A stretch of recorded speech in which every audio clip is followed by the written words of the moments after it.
Hello and welcome back to the fourth episode of the Across the Fourth Football Podcast. I'm your host, Aaron Fraser. I am once again joined by Logan back. And no Stephen Kinnaman this week. He's away gallivanting in Ireland, so it's a two-man job this week. Logan, how you doing today, mate?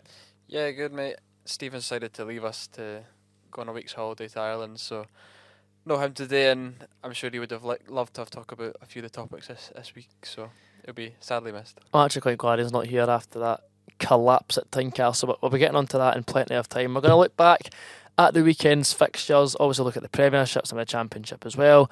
If we have time, some more of the lower leagues, and then we're going to move on to previewing the upcoming Scotland game, and then look ahead to the action in the SPFL Trust Trophy this weekend. So I suppose there's only really one place to start, of course. It's the Edinburgh Derby that finished 2-2 at the weekend. Hearts were two goals up and cruising, with our Alan Forrest screamer and a Christian Doidge own goal putting the Jambos in cruise control before Youan scored twice in 83 seconds to get a point out of absolutely nowhere for the Highbees. I was at the game. It was just such a sore result to take. The substitutes were very questionable, bringing off Alex Lowry when he was the best player on the park, running the show. Probably one of his best games in a Hearts jersey since he signed on loan from Rangers, and we took him off. Any attacking firepower we had, completely gone. And two moments of madness at the back let Hibs in to score two goals, which are, let's face it, gifted to them on a plate. Youan, a player of his quality, was never going to pass up the two chances he got given, and he grabbed Hibs an unlikely share of the spoils. Yes, I'm still bitter.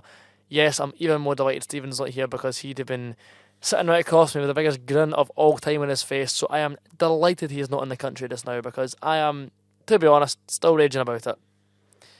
Yeah, from watching the highlights, it seemed like Hibs snatched the 3 points from Hearts completely.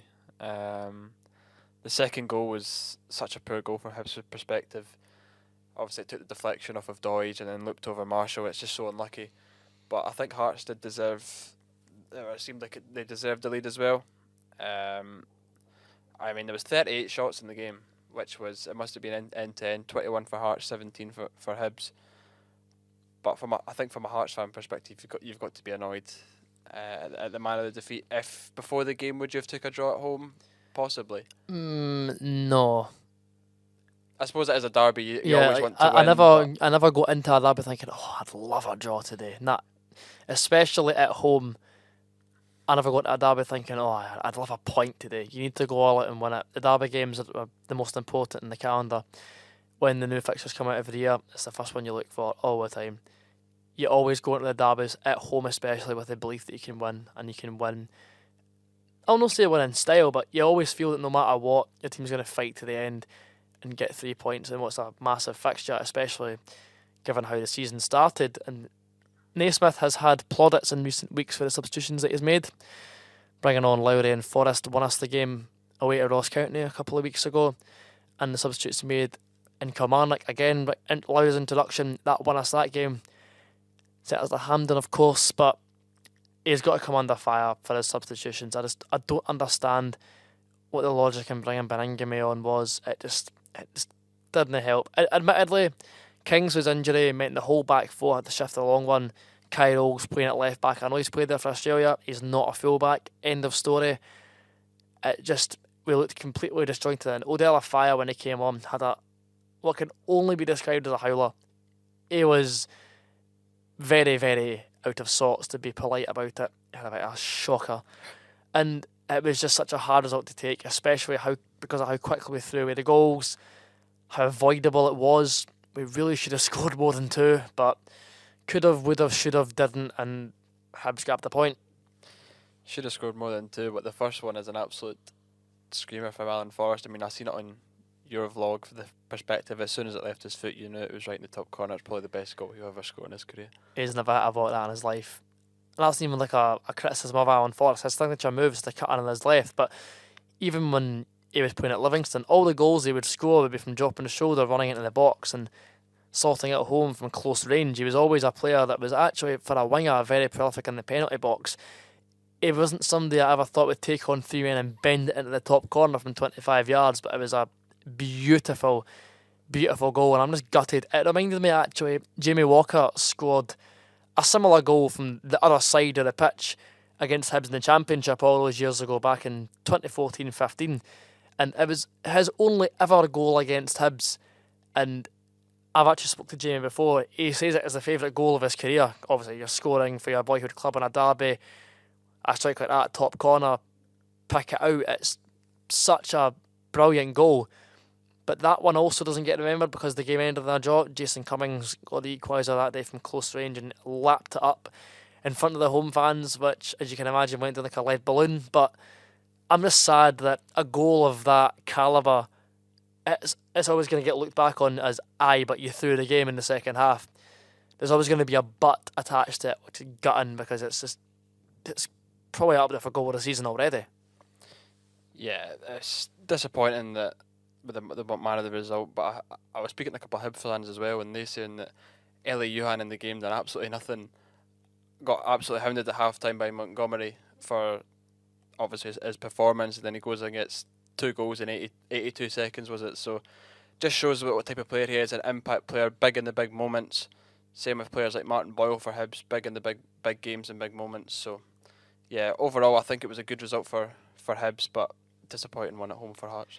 Very, very disappointing. Moving on quickly to Livingston, who picked up a very impressive 2-0 win at the Tony Macaroni Arena. Goals from Bruce Anderson and Kelly from the spot secured a very valuable 3 points for the Lions, who move into the top 6, level on points with Motherwell, but the Steelmen do sit ahead of them in 5th due to goal difference. However, Motherwell in a bit of a rut at the moment, when you say, obviously a bit disappointing to lose the game so late to Celtic the last time we were on the podcast, but I don't know, Motherwell, I've got a strange feeling about them.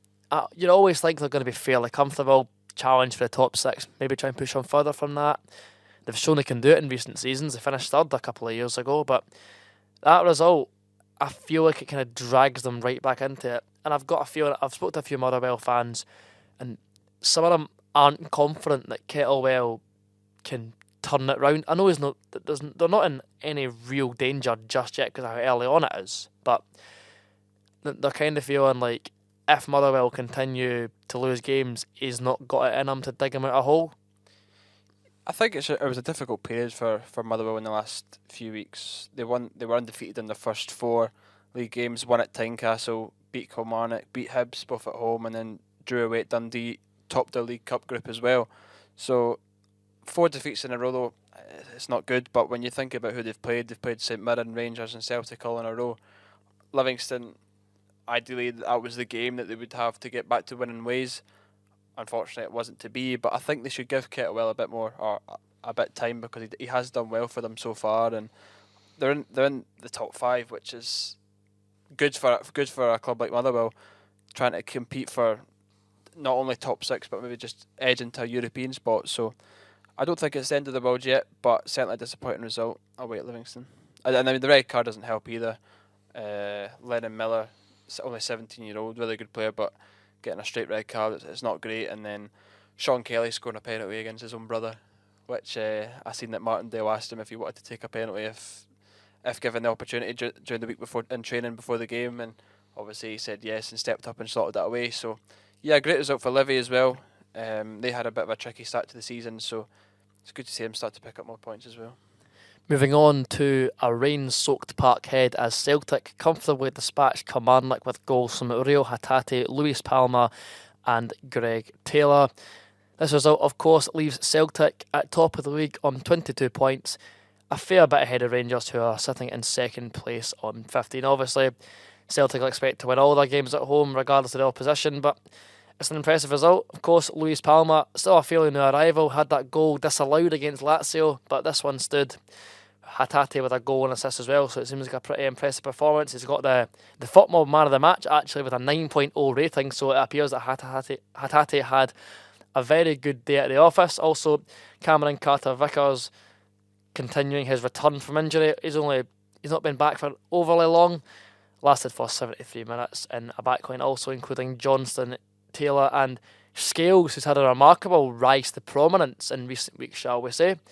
But, it's Celtic at home. You're thinking, regardless of who they're playing, they're going to aim to win every game, certainly domestically, but impressive result. It seems they had the Lions' share of possession with a massive 77%, so Celtic have completely dominated that game. Kilmarnock did find the net. They got themselves back into the game through David Watson's goal, but you're never really going to trouble Celtic at Parkhead. It's an impressive result for the Hoops.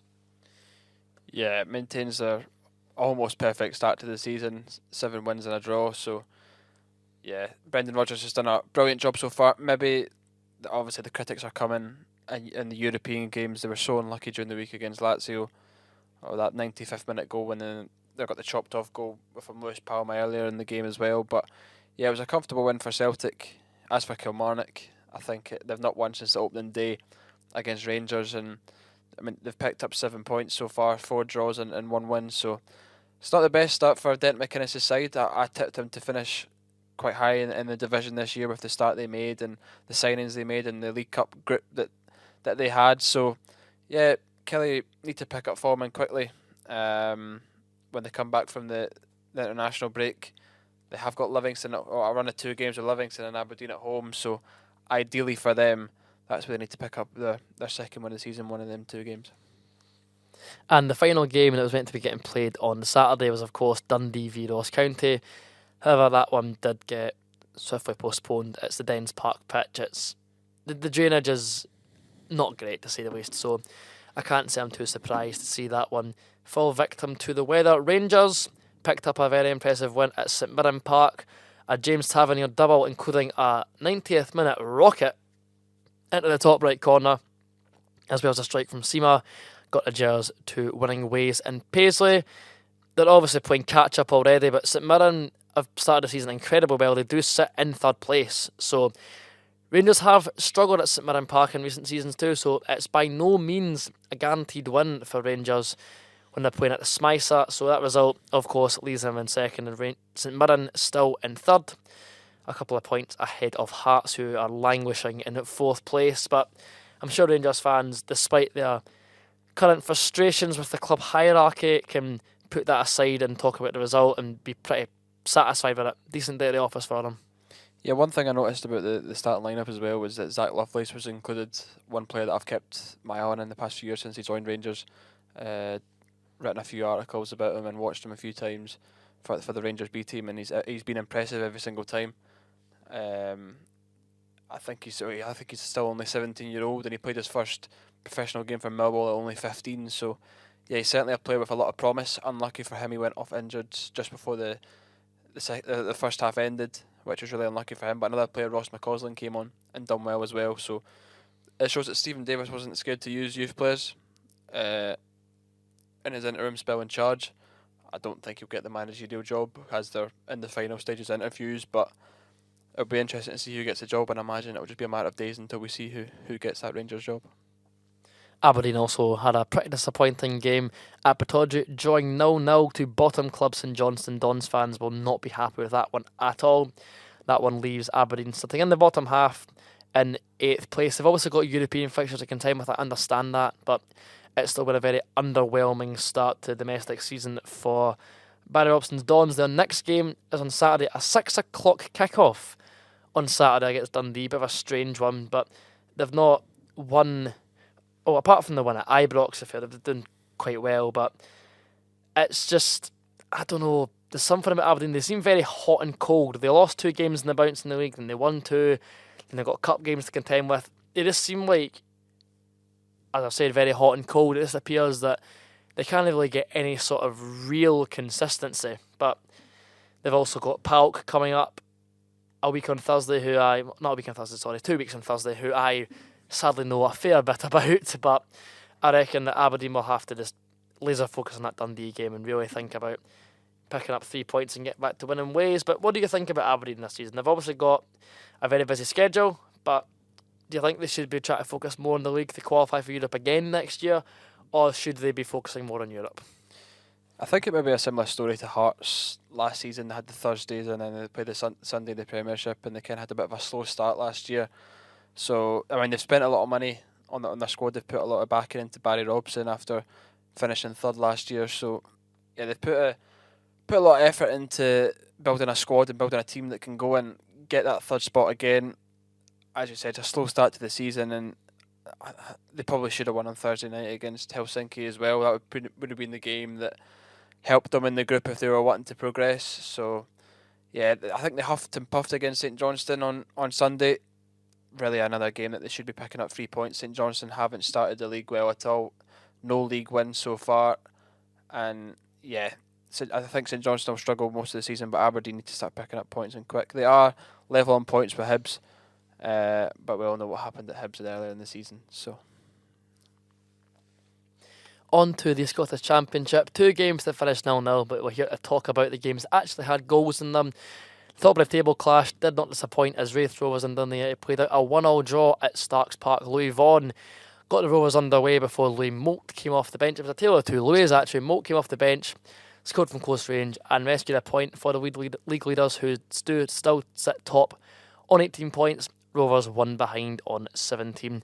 A massive crowd at the game despite the horrible weather conditions, and it looked like a fantastic atmosphere at Starks Park. A great advert for the Scottish second tier. I still do think that United are the favourites, but Wraith are putting up a very decent fight so far. yeah, I think it's a good result for the Rovers. Home against the league favourites. Despite going a goal up for Lewis Vaughan, as you said, Dundee United were always going to come out the traps in the second half and attack them. And I seen Dabrowski made a few good saves as well. So yeah, I think Goodwin didn't want to risk Louis Moult, but he's that type of player that in a big game like this could make or break your season. That he's a big time player and he'll come on and score a goal that clinches either a point or 3 points. And they managed to get the point on Saturday. But yeah, it looked like a great crowd at Starks Park. They probably would want to send the fans home happy, but I'm sure the Rovers fans won't be too disheartened with a point at home to the league favourites. Airdronians' aspirations to EIU up the Championship have taken a bit of a dent with a 2-1 home defeat to Ayr United. Goals from Logan Chalmers and Anton Dowds had United 2-0 up before Lewis McGregor pulled one back for the Diamonds. Obviously newly promoted, got promoted via the playoffs last season from League One, relegating Hamilton Accies in the process. And have made a very decent start back after 10 years out of the second tier, currently sitting 5th, only out of the playoff spots on goal difference. They've had a very good start. Reece McCabe's got them playing some very good stuff, but they did fall short in this game against Ayr United. I do think that Ayr are still very much in the shout for another playoff space again this season. They've got a fair selection of good players. Gab McGill, I know well from his loan spell at Edinburgh City. He's a bit of a prolific marksman at this level. Also, Joshua Ray, another former Citizen, but a very, very good goalkeeper for the Championship. They've got a very impressive squad, obviously. Callum Gallagher normally gets the headlines.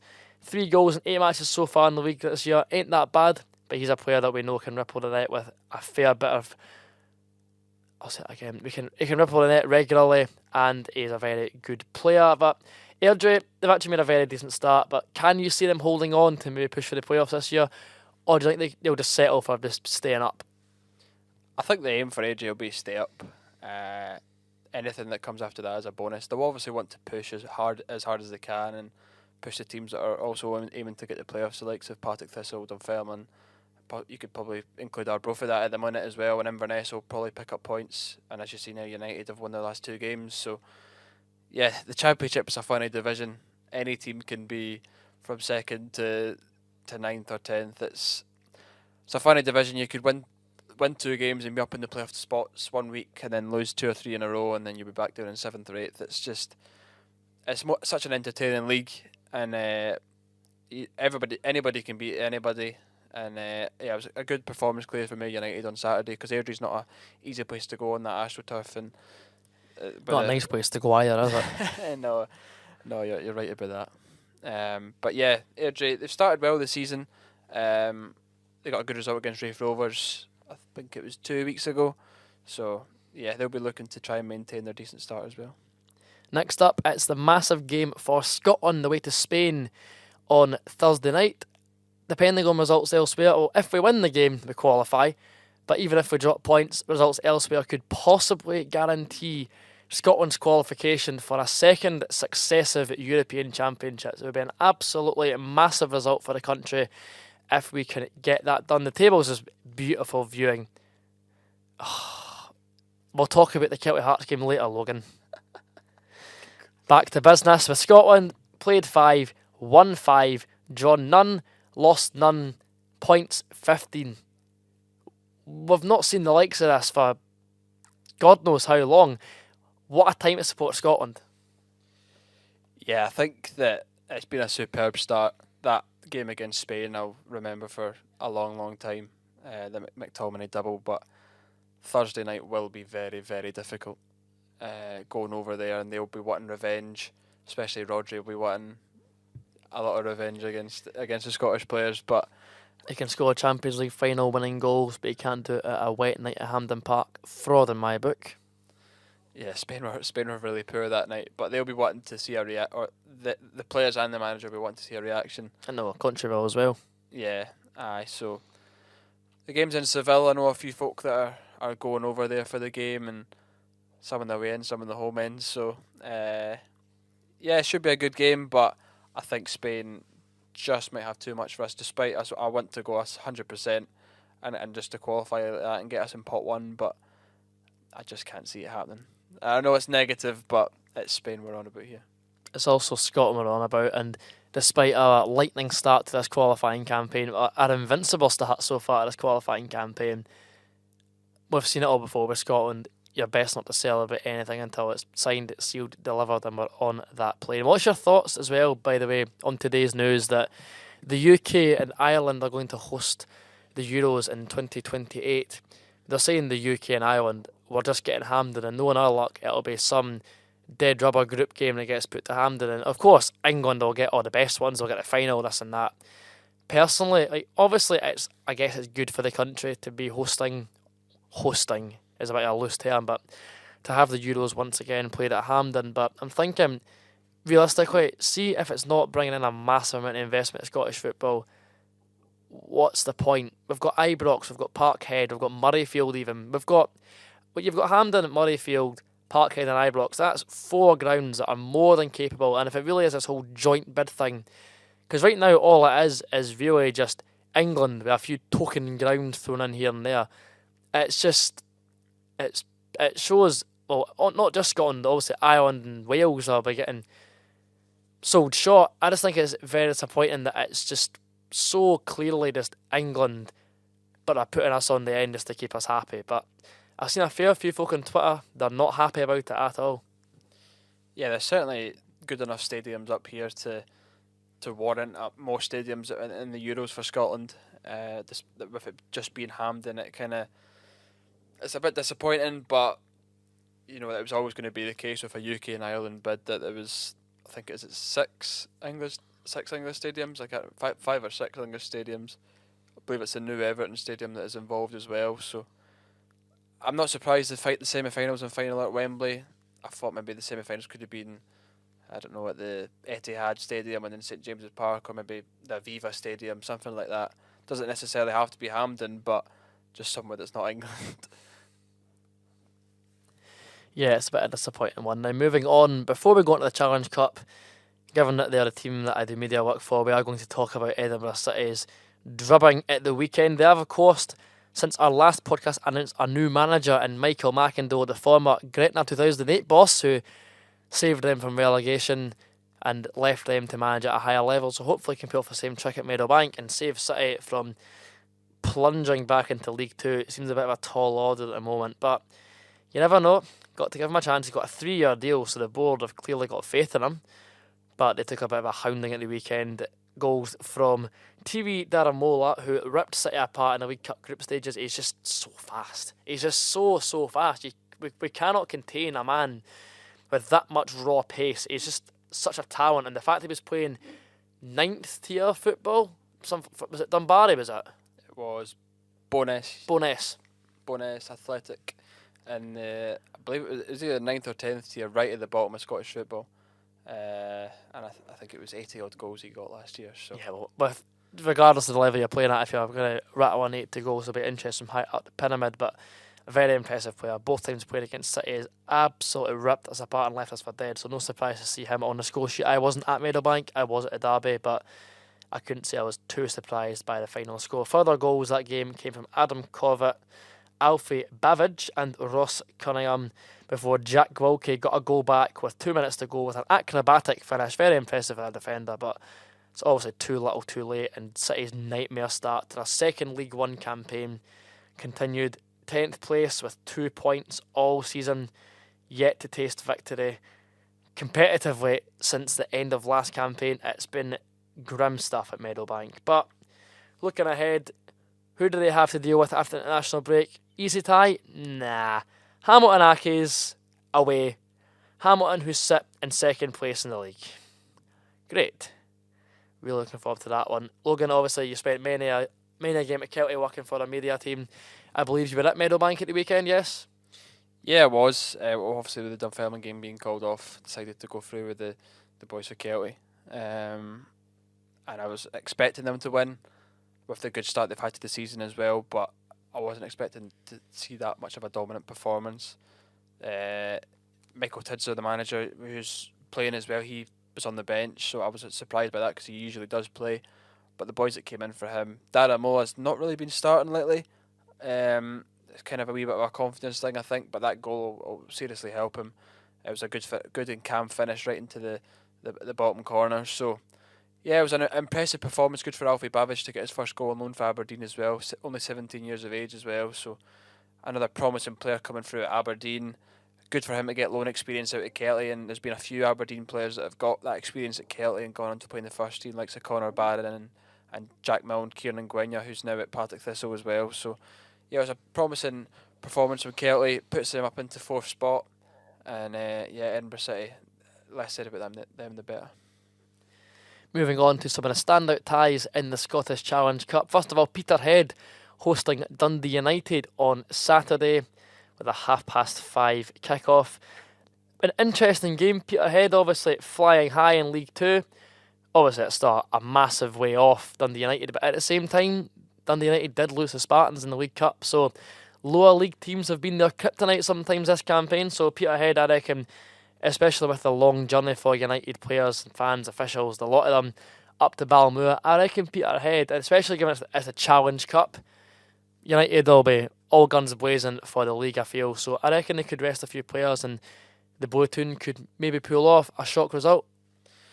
I reckon since that Spartans game, United have kind of settled in and kind of settled their squad, and that was a freak result at the start of the season that Jim Goodwin was under so much pressure after that result, and he's kind of regained the faith of the United fans now after that, because he was getting some abuse after that result. Even if they do get beat on Saturday, I don't think it's the end of the world. I'm not disregarding the Trust Trophy, but I'm about to say it's not important in terms of their season. Their main goal is to get back up to the Premiership, and the league campaign is something that they need to get 100% spot on, and they're doing well. They're doing well so far, and that Trust Trophy, it will be interesting that tie on Saturday night, but I think United will still win.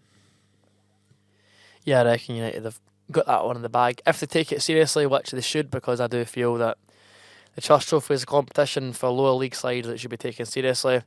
Obviously, Edinburgh City put out a 20th team and got smashed at by East Kilbride, who actually move on to play Hamilton Accies at K Park in this round of the competition. But obviously, our full focus with City is on survival, but that kind of backfired because we rested players to be fit for the Montrose game, only to get demolished by them at Links Park anyway. So that move did sort of backfire on Alan Mabry, and I think that was part of the reason why he lost the faith of a fair bit of the fan base near the end of his tenure. Another standout tie, Falkirk hosting Queen's Park at the Falkirk Stadium. Falkirk obviously flying high in League One.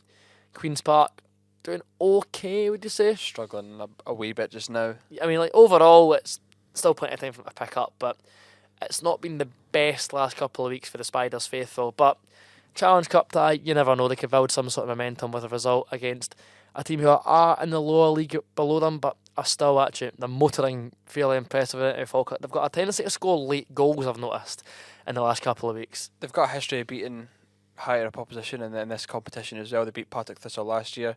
They beat Ayr United, I think, in the previous round. Either that was previous round or last year. I just remember them beating Ayr United.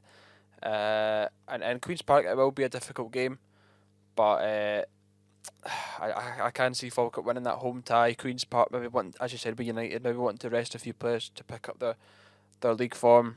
But Queen's Park do have a very, very young squad. A lot of several loanees who are young as well, but still impressive talents. And then you've got players with experience like Dom Thomas, Louis Longridge, who kind of guide the team.